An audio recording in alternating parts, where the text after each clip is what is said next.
que tu misericordia no solamente ministre a la iglesia, sino aún a aquellos, oh Dios, que por primera vez nos están visitando. Que sea tu gracia y tu misericordia hablando a cada una de las necesidades de tu pueblo. Para el perdido trae salvación, para el enfermo trae sanidad, y para el que se encuentra débil, oh Dios, fortalézase para él. Y Dios, te lo imploro en el nombre de Cristo Jesús. Y te doy las gracias, mi Señor. Amén y amén.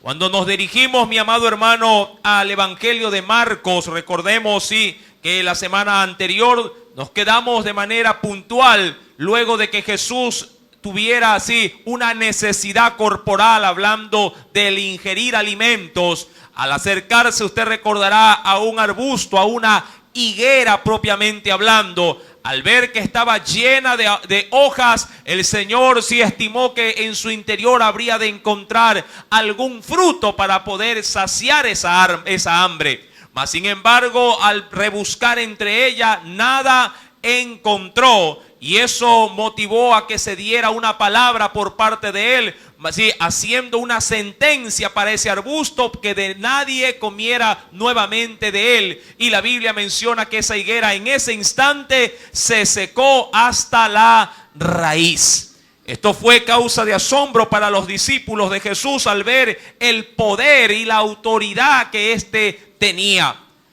Un día anterior a ese mismo suceso, mi querido hermano, sí, Jesús había también entrado en el templo. Allá, mi amado hermano, cuando él ya se ingresó luego de ese gran, diríamos, recibimiento apoteósico en la entrada triunfal, Jesús se dirigió al templo y con látigo en mano echó a los mercaderes, echó a aquellos que habían hecho de la casa de Dios un mercado. Esto, mi querido hermano, trajo incomodidad, trajo obviamente inquietud en medio del grupo religioso que gobernaba en aquel entonces.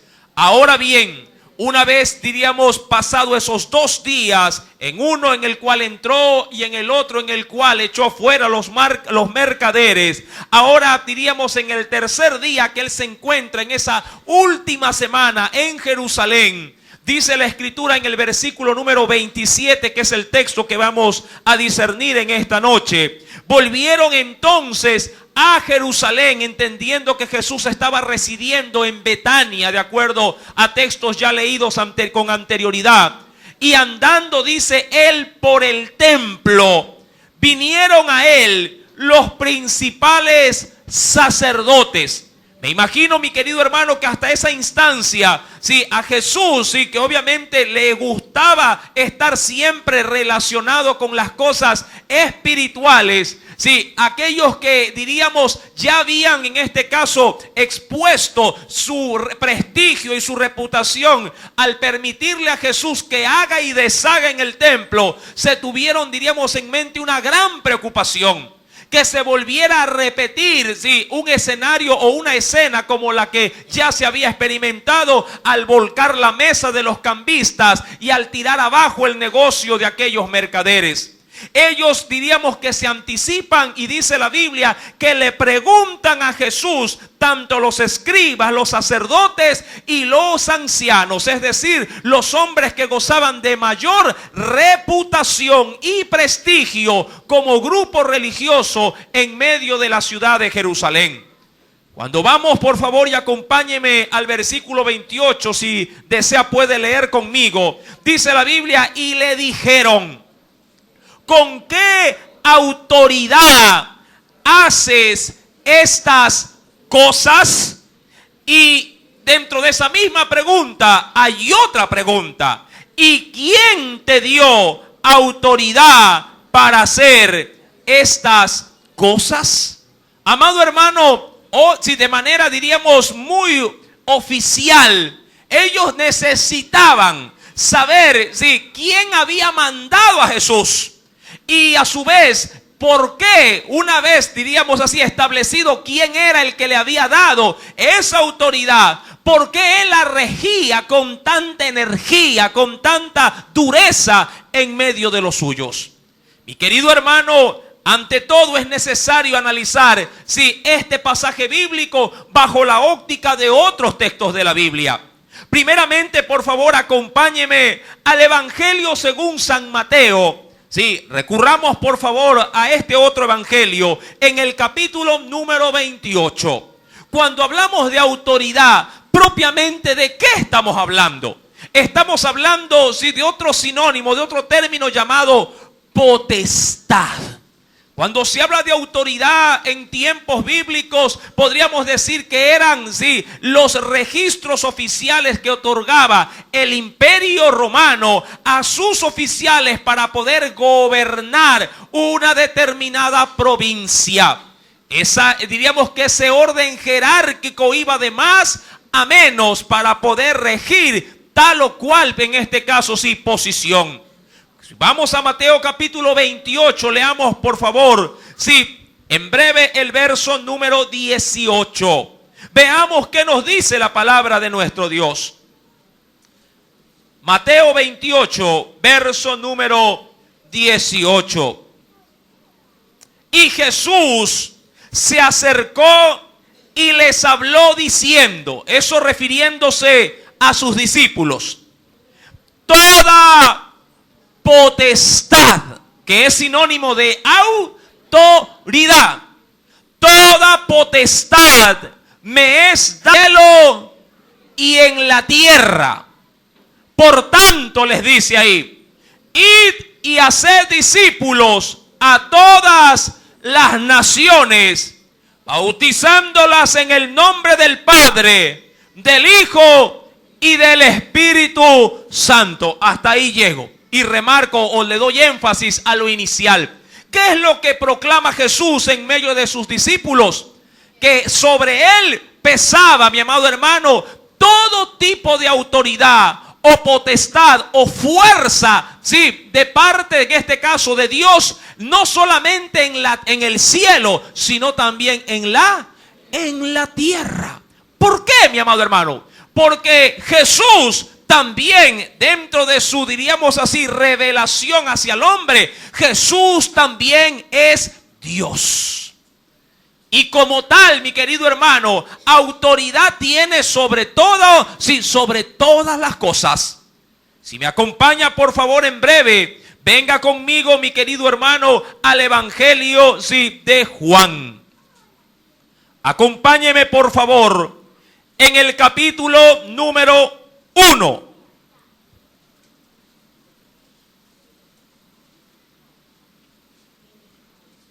¿Por qué Jesús abiertamente manifestó que toda potestad estaba sobre su vida, tanto en la tierra como en el cielo? Mire lo que nos dice el verso número 3 del capítulo 1.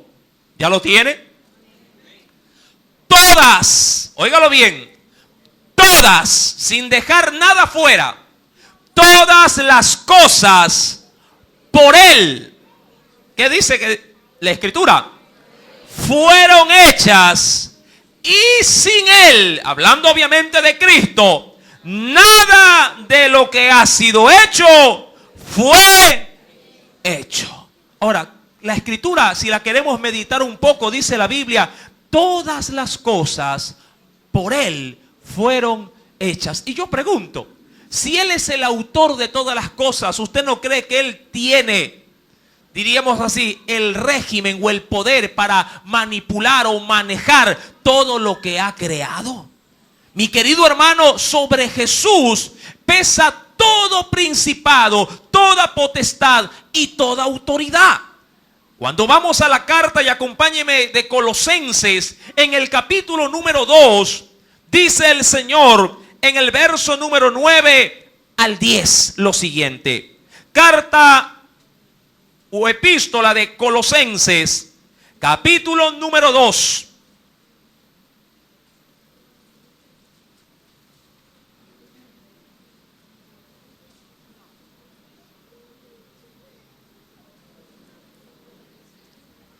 Versículo número 9 y 10. ¿Ya lo encontró? Dice la Escritura, porque en Él, hablando de Cristo, porque en él habita corporalmente. Qué interesante esta expresión. Toda la plenitud, que no es otra cosa más que la divinidad, la deidad, la igualdad de Dios, habita plenamente o enteramente o llenamente. ¿Todo en quién? En Cristo. En Cristo. Y por esa situación, dice el versículo número 10, ya como un rebote, si así se lo quiere ver. Y vosotros estáis completos en Él. ¿Por qué causa? Porque Él, ¿qué cosa dice la Escritura? Que es Cristo. Es la cabeza de todo principado y potestad. En Jesús, mi amado hermano. ¿Por qué? Porque Jesús, siendo en este caso en calidad de hijo, hereda todas las cosas de su Padre. Mi querido hermano, cuando vamos pues a la Escritura, era evidente, sí, que Jesús no podía manifestar abiertamente a estos hombres, en este caso sí, su propósito. Porque estaba para ellos velado el manifestar la gloria que tenía en este caso Jesús en medio de los hombres. Si bien es cierto, esa gloria se habría de manifestar después de su muerte, esto es, a través de la resurrección. En esa instancia Él tenía que guardar silencio para que se pueda cumplir el propósito de Dios, porque era necesario que Él vaya a la cruz para cumplir tal propósito.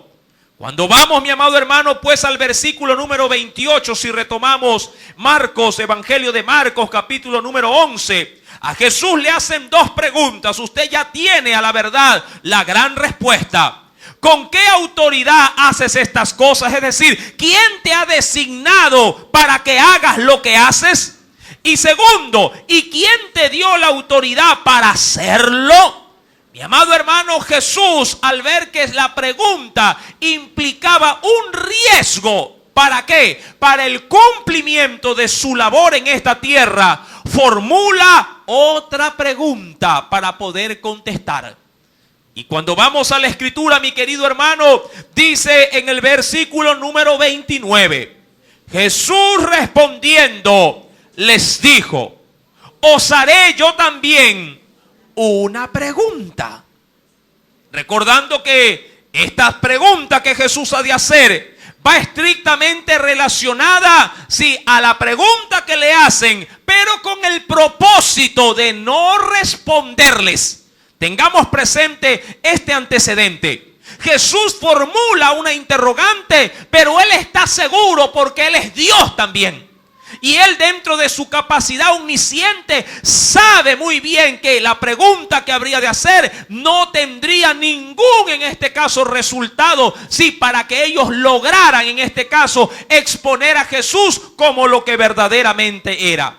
No que Jesús hubiese tenido miedo de manifestarse delante de su pueblo como lo que Él era, el Hijo de Dios. Ya lo había proclamado, pero ellos no le habían creído. ¿Por qué razón? Porque a los suyos había venido, mas los suyos no le recibieron.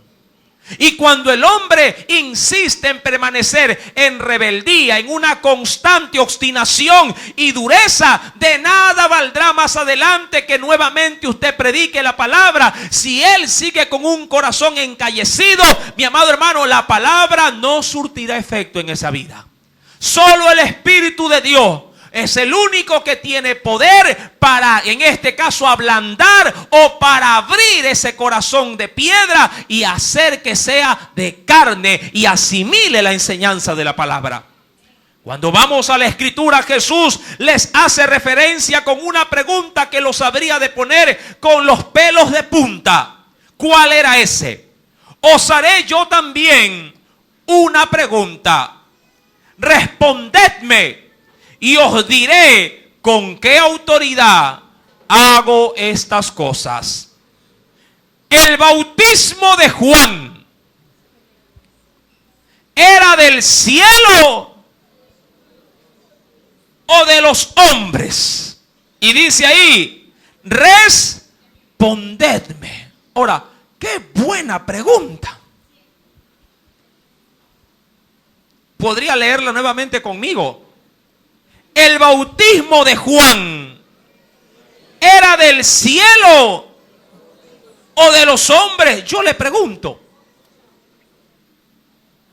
Y voy a hacer la pregunta en esta noche a usted, mi querido amigo, y hermano también de pronto. El bautismo que Juan proclamó, ¿de dónde vino?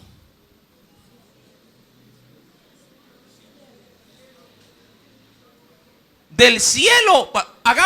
Vayamos achicando la respuesta. ¿De dónde vino? ¿Del cielo o de la tierra? ¿Seguro? Hagamos un debate. Alcen la mano los que dicen que vino del cielo. Listo. Gracias. Pueden dar su mano. Todos los que no la alzaron dicen entonces que vino ¿de dónde? O que se gestó en la tierra. Mi amado hermano, el bautismo de Juan, ¿de dónde usted cree que vino? Vayamos a la escritura. Sí, la Biblia tiene la respuesta.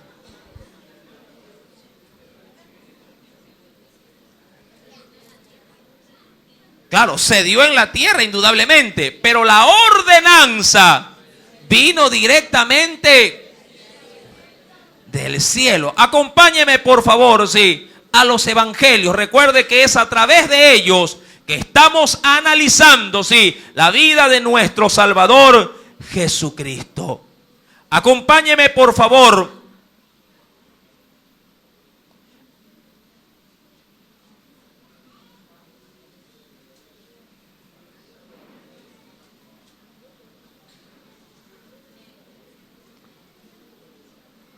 Primeramente, Mateo. Vamos al libro de Mateo.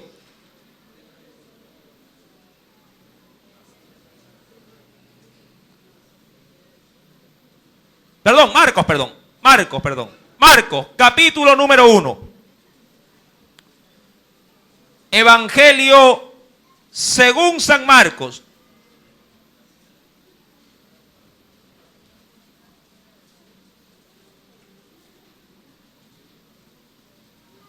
Evangelio según San Marcos, capítulo número 1.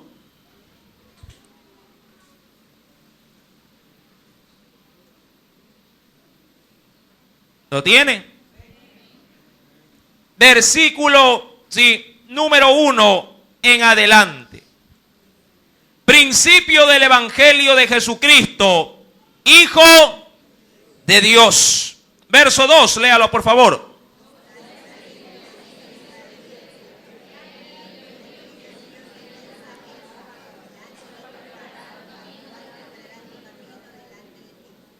Verso número 3.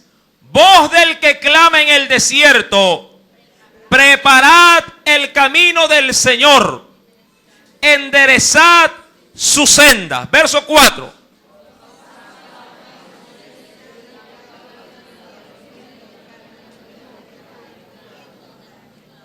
Verso 5 nos dice, y salían a él toda la provincia de Judea y todos los de Jerusalén, y eran bautizados por él en el río Jordán, confesando, ¿qué cosa?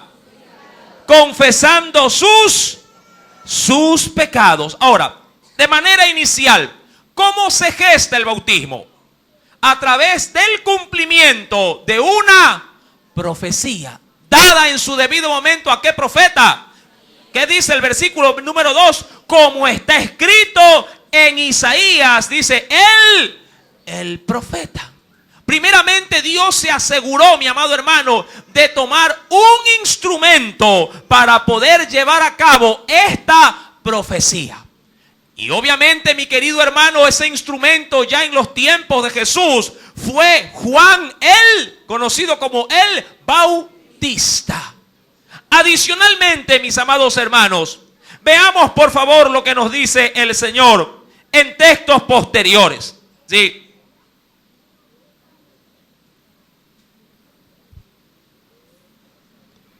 Acompáñeme a otro evangelio. Nos dice el Señor en el Evangelio según San Juan,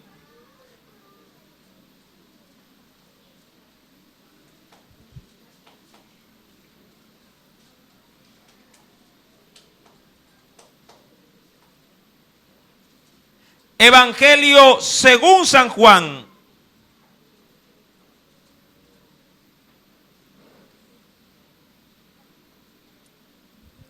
Capítulo número 1.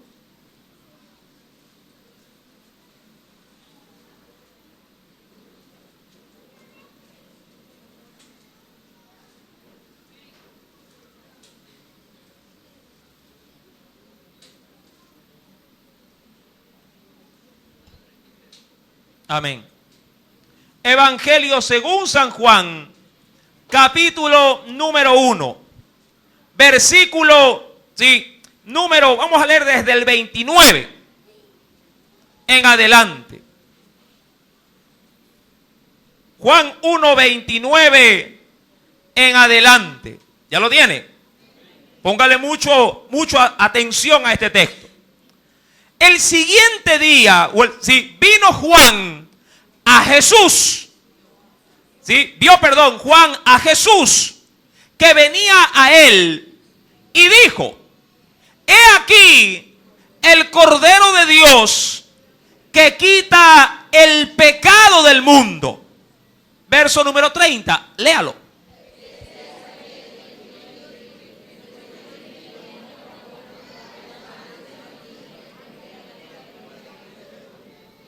Ahora, ponga mucha atención a lo que dice el verso 31.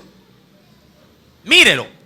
Y yo, Juan está hablando de Jesús, y yo no le conocía. ¿A quién no conocía? A Jesús. A Jesús sí lo conocía. Inclusive era su pariente cercano, eran primos. Pero ¿qué es lo que no conocía Juan? Que él era el Cordero de Dios. Ahora, pregunto, ¿cómo identificar de entre tantos hombres en Jerusalén o en Israel que era Jesús, su primo, el que habría de ser el Cordero, es decir, el instrumento que Dios habría de utilizar para redimir al mundo entero? Mire lo que acontece. Yo no le conocía, mas para que fuese manifestado o dado a conocer a Israel, por esto vine yo bautizando con agua. Ahora pregunto, ¿que él se inventó el bautismo? No, mira lo que dice el texto más adelante. También dio testimonio, dice Juan, dio testimonio Juan diciendo: vi al Espíritu que descendía del cielo como paloma y permaneció sobre él. Verso 33. Y vuelve y repite: y yo no le conocía, pero el que me envió a bautizar con agua. ¿Quién envió a bautizar con agua? Juan se la inventó, no. Dios le envió a bautizar con agua. El que me envió a bautizar con agua, aquel me dijo: sobre quien veas descender el Espíritu y que permanece sobre él, ese es el que bautiza con el Espíritu Santo. Y yo le vi y he dado testimonio de que este es el Hijo de Dios. Y de ahí en adelante usted conoce la historia. Ahora, volvamos a la pregunta de Jesús. Marcos, capítulo número 11. ¿Ya lo tiene? Y vamos a la pregunta, verso número 30. ¿El bautismo de Juan era del cielo o de los hombres? Alce su mano los que dicen del cielo. Gracias. Con seguridad, ¿verdad? Ahora yo le pregunto, si el bautismo fue establecido desde el cielo para el hombre, ¿por qué los que acuden a la iglesia no se bautizan?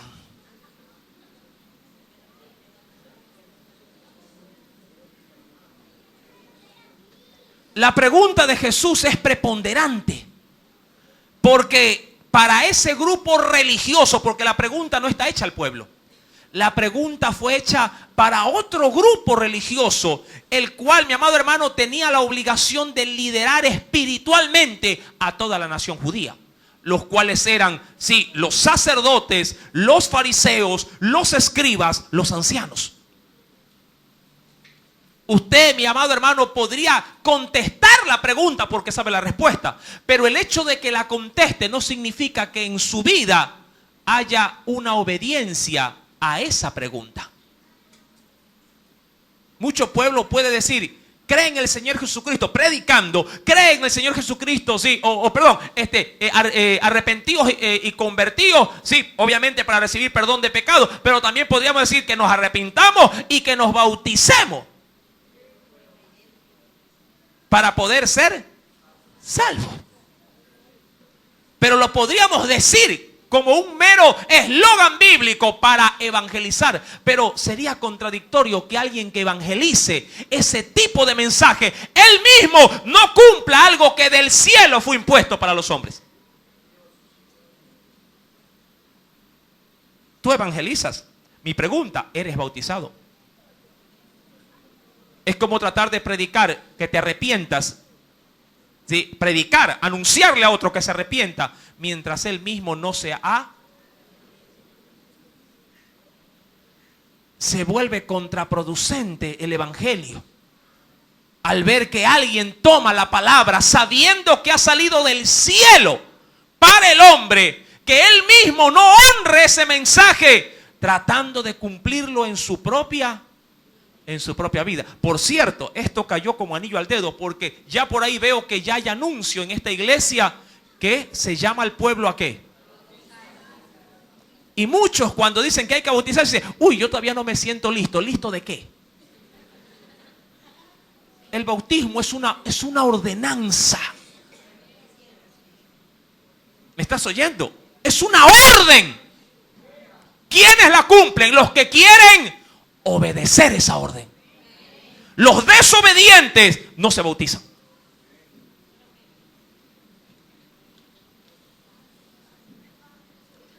Estos hombres, me encanta esta noche, porque esta noche se ha repetido como todas las noches en esta semana. Nadie ha alabado a Cristo.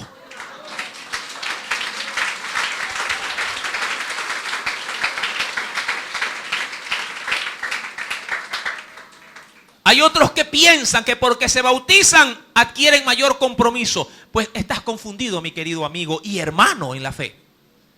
El compromiso, sí, no lo tienes tú. El compromiso lo tiene Cristo contigo. Él murió en la cruz por ti. Tú no has hecho nada para merecer lo que Él te dio. El que se bautiza es porque quiere manifestar lo grato que Él puede llegar a considerar ese acto tan maravilloso que Él ya hizo en la cruz. ¿Cuándo es válido no bautizarse? Cuando te mueras. Aceptas a Cristo y te mueres, al cielo igual vas a dar. No hay problema. Pero si tienes la gracia de recibir a Cristo y seguir con vida por el amor del Señor, sí, bautízate en el nombre de Jesucristo. Para sí, no solamente para poder cumplirlo, sino para que puedan ver otros en tu vida la obediencia. La pregunta fue dada. El bautismo de Juan, Jesús les dijo a estos: ¿era del cielo o de los hombres? Respondedme, les dijo. Y se hizo en ese momento, mi amado hermano, un ruedo. De seguro que sí. ¿Quiénes estaban reunidos? Versículo número 27 dice: vinieron a él principales sacerdotes, escribas y los ancianos. Los tres grupos. En gran multitud. Recordando que Jesús, ¿dónde estaba Jesús? Andando por ¿dónde? Por los parques. ¿Qué andaba haciendo Jesús? A Jesús le encantaba siempre. Si usted en un lugar usted podía encontrar a Jesús, era en el templo. ¿A usted a dónde se lo encuentra? A veces hay que andar cazando a los hermanos. Dicen: vendrán al templo. A veces hay hermanos que preguntan por otros hermanos: hermano, ¿y cuándo vendrá fulano de tal? Yo le digo: él viene a los cultos, pero eso sí, puede ser, le digo yo, que venga el domingo. Y a veces llega el domingo y el domingo no viene. Hermano, ¿y qué pasó? ¿Qué le puedo decir? Pero a Jesús, si un lugar a Jesús se lo encontraba en Jerusalén, era en el templo. Él tenía el buen hábito de congregarse. ¿Qué hábito tiene usted? ¿Se congrega o no se congrega? ¿Alzamos las manos otra vez? No, ahí nomás.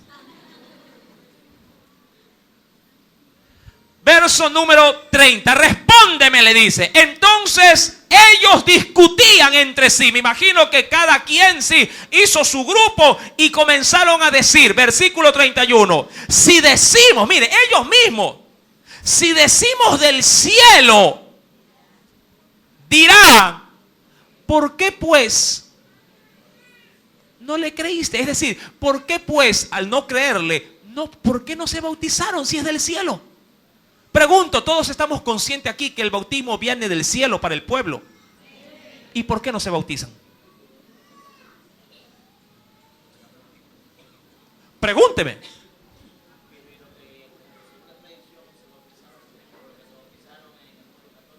Ya. Una buena pregunta. ¿Y qué hay de aquellos, dice el hermano, que se han bautizado a través de la religión tradicional cuando eran estos unos infantes? Ahora, yo hice leer un pequeño texto antes de dar el evangelio de Juan. Dentro del primer porción bíblica que nos fuimos a Mateo, había una condicionante para poder bautizarse: arrepentíos y convertíos. Si no había arrepentimiento y obviamente un cambio de vida, el bautismo prácticamente no tenía razón de ser. El problema de nuestra tradición religiosa es que si impone a la criatura a un bautismo en agua, simplemente adoptándolo como un sacramento, es decir, a una norma litúrgica de iglesia, a fin de añadir, según se dice o según se cree de acuerdo al catecismo, a fin de añadir por medio de este acto a ese infante a la iglesia del Señor. Pero, amado hermano, los hombres no se adaptan, o no, diríamos así, que no se incluyen en el cuerpo de Cristo por el bautismo, sino porque han aceptado a Cristo en su corazón. Ahora, la tradición no puede superar a la regla bíblica. La tradición puede decir muchas cosas, pero ¿qué pesa más? ¿El catecismo o la Biblia? Amado hermano, usted debe de entender que esta pregunta que Jesús hizo fue una pregunta concluyente, porque quiso desenmascarar la hipocresía a través de aquellos que, viviendo de una manera religiosa, cuando les toca a ellos mismos poner por obra el pasaje o el texto de la Biblia, ellos mismos son renuentes al querer hacerlo. Y después le preguntamos a Dios: Señor, ¿y en qué te estoy fallando? A veces en las cosas más básicas, más elementales, como lo es, por ejemplo, el celebrar la cena. Aún en este, diríamos, ritual eclesial, muchos cristianos le huyen a la cena, porque piensan que al cenar es más compromiso, es más responsabilidad. Amado hermano, la responsabilidad la adquirimos desde el momento que el Señor ya vino a regir nuestro corazón. Ya desde ahí en adelante, mi amado hermano, si tú no haces conforme a la gracia, si ya el Señor de hecho te recrimina tu labor. Tú debes de entender que nosotros estamos aquí no por miedo, sino por amor y gratitud a Cristo Jesús. ¿Por qué vienes a la iglesia? ¿Por miedo? ¿Para que no te castiguen? No, esa es una mala motivación. Igual es con el bautismo. Te bautizas porque le das, sí, en este caso, honor público de lo que un día tú ya hiciste a solas en él, con él. ¿Qué cosa? La oración de fe. Así como cuando pasas al altar para casarte. Tú aquí no te vienes a enamorar en el altar cuando te vas a casar. Tú ya vienes enamorado. Ya vienes con toda la ilusión. Y vienes simplemente a manifestar de manera pública en un altar de que tú la amas y que ahora consagras tu vida para ella y ella para ti. Eso es todo. Lo mismo es el bautismo. Testificas al mundo por medio de ese acto que mueres para toda tu carne, para todos tus vicios, y resucitas de las aguas con una nueva identidad en Cristo Jesús. Eso es todo. Amado hermano, La pregunta fue para ellos un balde de agua fría. Y ellos dijeron en el verso 31, si decimos del cielo, de seguro Él nos va a decir, ¿por qué pues no le creísteis? Verso 32. Y si decimos de los hombres, es decir, este asunto del bautismo se ha gestado. De pronto comió un arroz con menestra, soñó algo y dijo, hay que bautizarse.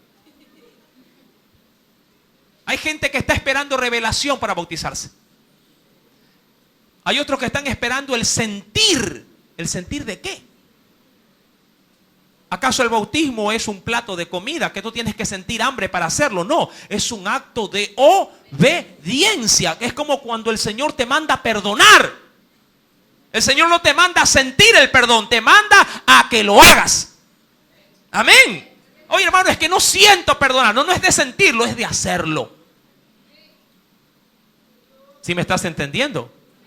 Debes de hacerlo porque el Señor te lo ha ordenado. Imagínate que tu hijo te diga, ay mamá, sí, ya se acercan los exámenes, pero no siento estudiar. A ver si usted no agarra un látigo, ¿verdad? Y le hace sentir de verdad.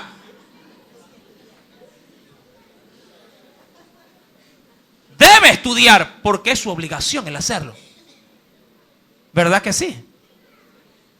Fuera bueno hacer lo mismo en la iglesia, meter palos para que la gente se bautice. Pero el Señor es un Dios de amor. Amén. Y espera que también en amor bajemos a las aguas con un corazón alegre, ¿verdad? Y con un corazón dispuesto.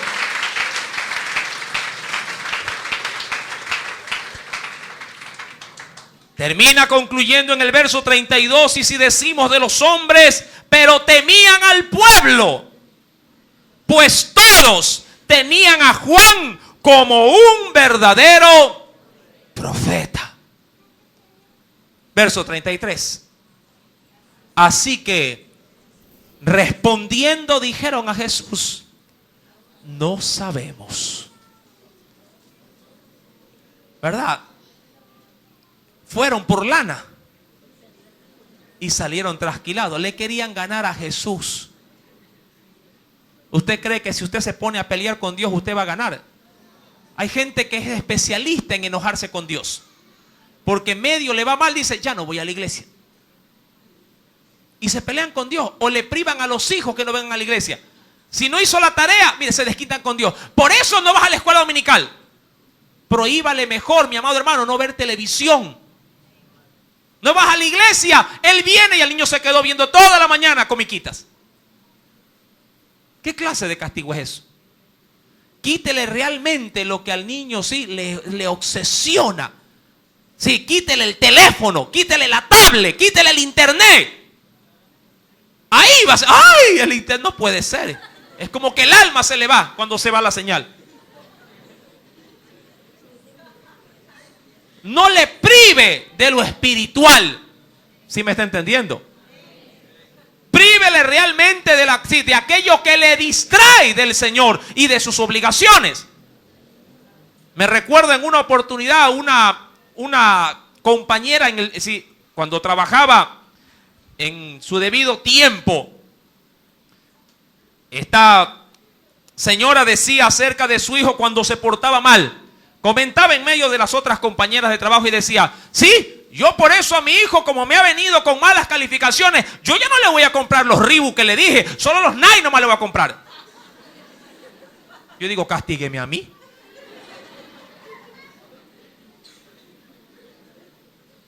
Obvio, pues. La cosa es que le caen, pero Venus, bata, le podría ser que le esté creyendo.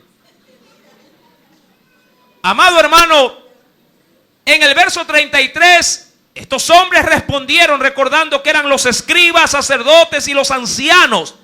Así que le respondieron a Jesús diciéndole, no sabemos. Entonces, respondiendo Jesús, les dijo, tampoco yo os digo con qué autoridad hago estas cosas. Ahora, Jesús con esa pregunta tenía doble contestación. Si ellos decían, que este asunto venía de los hombres, ¿qué decía la Biblia acerca de ellos con respecto al pueblo? Ellos temían al pueblo. Y Jesús, al igual que Juan el Bautista, era considerado también un profeta del pueblo. Porque 2 días atrás había entrado como el rey, como el hijo de David. Si ellos respondían que Juan había bautizado por el cielo o por orden divina, Jesús bien hubiera dicho, yo también. Sea cualquiera la respuesta que hubieran dado, si hubiese sido afirmativa o negativa, Jesús se hubiese valido de ambas para poderles responder y dejarlos con la boca callada. Pero ellos en su hipocresía no reconocieron ni a Juan como profeta, ni aún la ordenanza venida del mismo trono de Dios. En cuyo caso, a palabras, sí, necias, oídos sordos. Y Jesús prefiere, frente a esta actitud, obviamente de hipocresía, callar, mi amado hermano.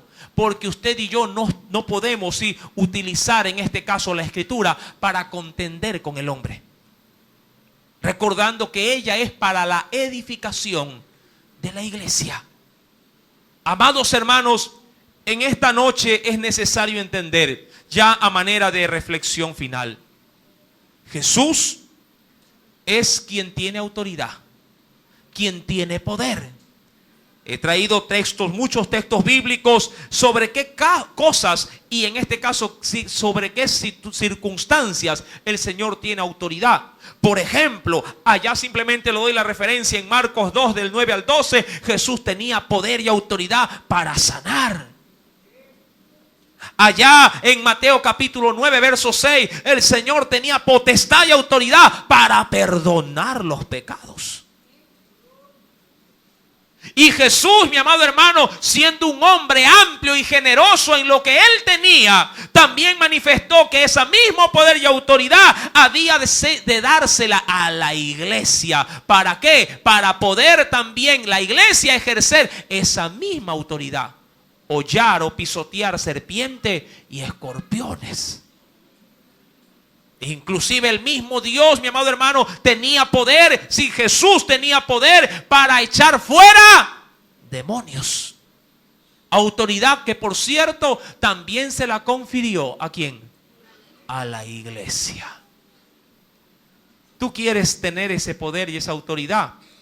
Primero obedece lo más básico, lo más elemental. Si estuviéramos en matemáticas, primero aprende a ejercer las 4 reglas fundamentales: suma, resta, multiplicación y división. Arrepiéntete y bautízate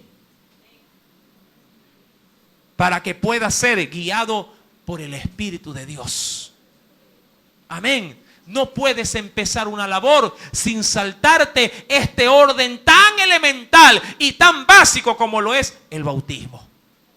Amén. Mi amado hermano, espero que en esta noche Dios haya hablado a tu corazón.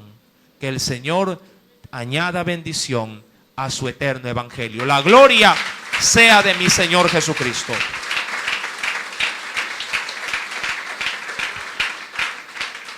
Y como es de conocimiento, mis santos hermanos, en esta noche, ¿sí? Vamos